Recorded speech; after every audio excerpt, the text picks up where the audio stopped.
우리 경제 이슈를 짚어보는 월요 경제 핫이슈입니다. 세계화 전략연구소 이상석 박사 전화로 연결돼 있습니다. 네, 이상석 박사님 안녕하세요. 네, 안녕하십니까. 예, 박사님 오늘은 어떤 경제 이슈를 좀 살펴볼까요? 네, 작년 이 대한민국을 흔들었던 가장 큰 경제 이슈 중에 하나가 한일 무역 분쟁 이슈였었습니다. 그렇죠, 예. 비록 뭐 올해는 코로나19라는 역대급 사태 때문에 상대적으로 관심을 좀 덜 받고 있는데요. 네, 여전히 일본과의 좋지 못한 경제 관계가 꾸준하게 이어지게 되면서 직간접적인 영향을 서로가 받고 있는 그런 상황입니다. 예, 예. 한일 무역 분쟁이 작년 7월에 시작됐다 이렇게 보는 것이 맞을 텐데요. 네, 네. 그로부터 약 1년 정도가 지난 지금 이 현재 시점에서 양국 상황이 어떤 상황에 좀 직면하게 됐는지 예. 성적표를 하나씩 좀 점검해보는 그런 시간 가져보도록 하겠습니다. 예, 예, 알겠습니다. 벌써 1년이나 지났는데요. 네, 정치적 문제로 시작됐던 대일본 무역 관계는 뭐 여전히 좋지 못한 상황이라고 봐야겠죠. 네, 그렇습니다. 자, 갈등의 시작은 2018년에 한국 법원이 일본 기업을 대상으로 이 강제동원 피해자들을 배상하라 이런 판결을 내리게 되면서 이것에 대해서 일본이 이제 대응을 하기 시작하면서 시작이 됐습니다. 네네. 작년 7월부터 반도체 디스플레이 같은 이 핵심 소재 3개 품목을 중심으로 이제 한국 수출 규제를 이제 강화하게 됐고요. 사실상 이제 보복 조치에 나서게 되면서 여러 가지 이제 발단이 됐다는 건데요.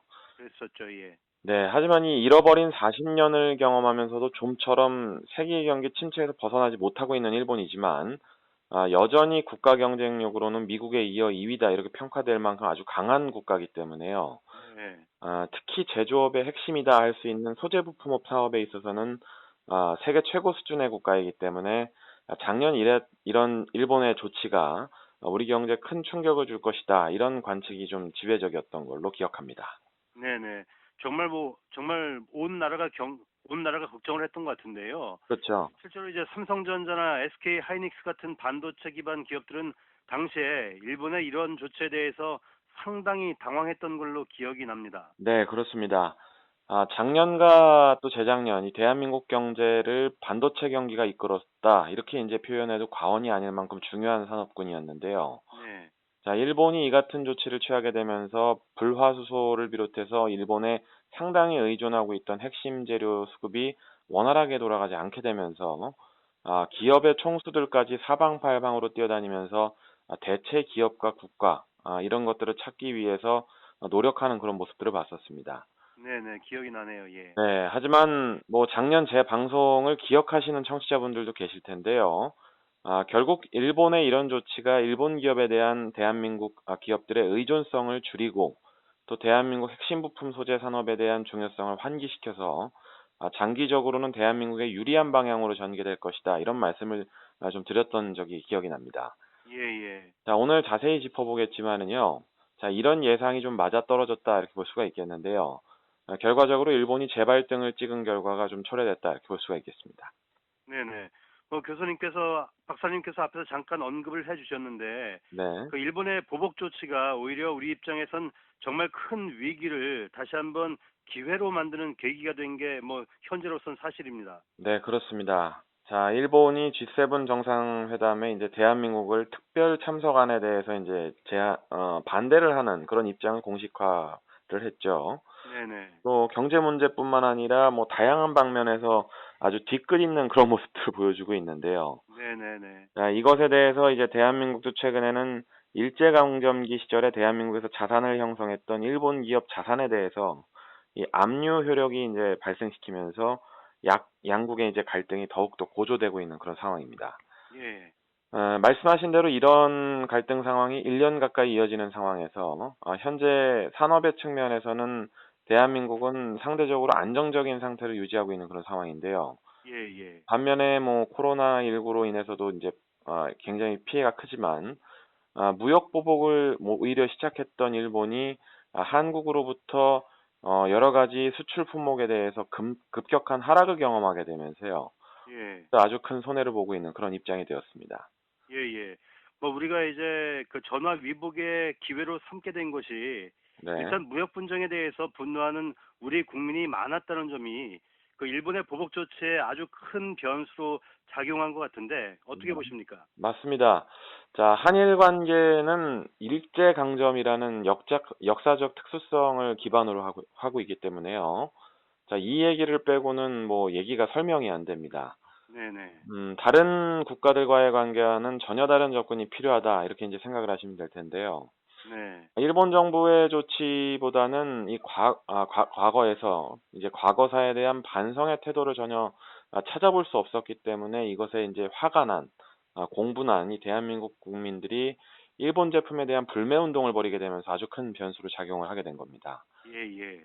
자, 일단 표면적으로는 올해 들어서 한 달 정도를 제외하고는 이 대일본 수출과 수입 모두 마이너스 행진을 이어가고 있는데요. 양국의 무역 자체가 상당히 위축되고 있는 것과 같은 그런 표면적인 모습은 보여줍니다. 네네. 자, 하지만 이 영국의 옥스퍼드 이제 이코노믹스가 분석한 바와 같이 이제 대한민국 전체 무역에 있어서 수출과 수입에서 차지하는 대일본 수출의 비중은 전혀 줄어들지 않았기 때문에 이러한 마이너스 효과는 코로나19로 인한 경기 하강, 침체에 대한 얘기지 일본 무역과의 관계에 있어서는 전혀 이상이 없다 이렇게 볼 수가 있겠습니다. 예, 예. 자, 오히려 자세히 수치를 뜯어보면은 우리보다는 일본의 손해가 훨씬 더 큼을 확인할 수 있는데요.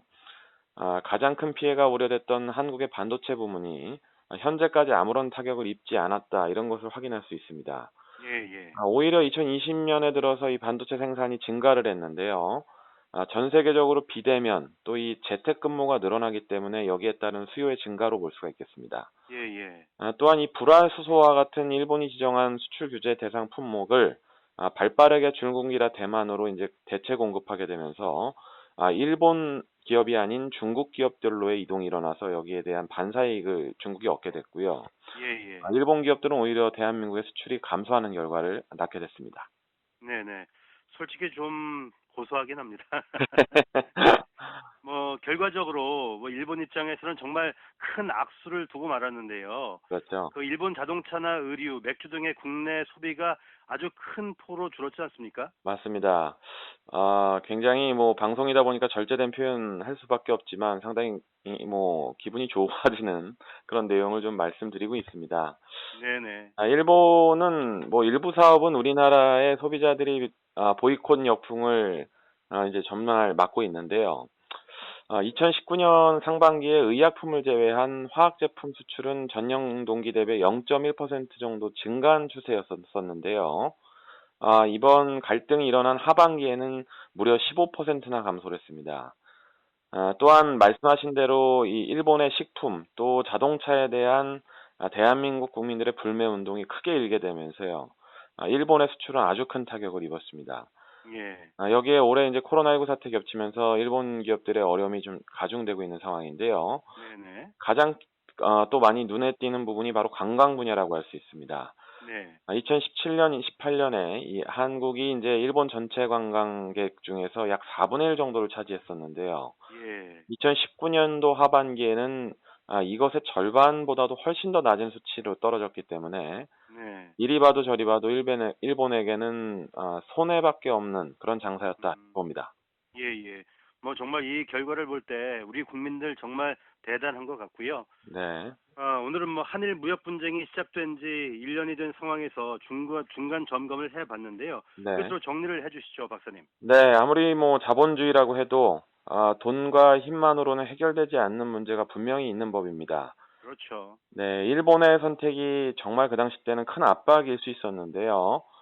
결국 자존심을 지켜낸 대한민국 국민들에게 정말 감사하다는 말씀 전해봅니다. 네네. 향후에 이제 한일 관계에 있어서 정말 큰 각인 효과로 작용할 수 있도록 기업은 소재 부품 사업에 대한 자립도를 꾸준히 높여야 될 거고요. 국민들은 한마음 한뜻으로 똘똘 뭉쳐서 뭐 끝까지 좀 초지일관하는 그런 모습 좀 보여줬으면 좋겠습니다. 네네, 알겠습니다. 뭐 지금처럼만 해 주시면 다 잘 해결될 것 같습니다. 네, 그렇습니다. 예, 오늘 말씀 고맙습니다. 네, 감사합니다. 네, 지금까지 세계화전략연구소 이상석 박사였습니다.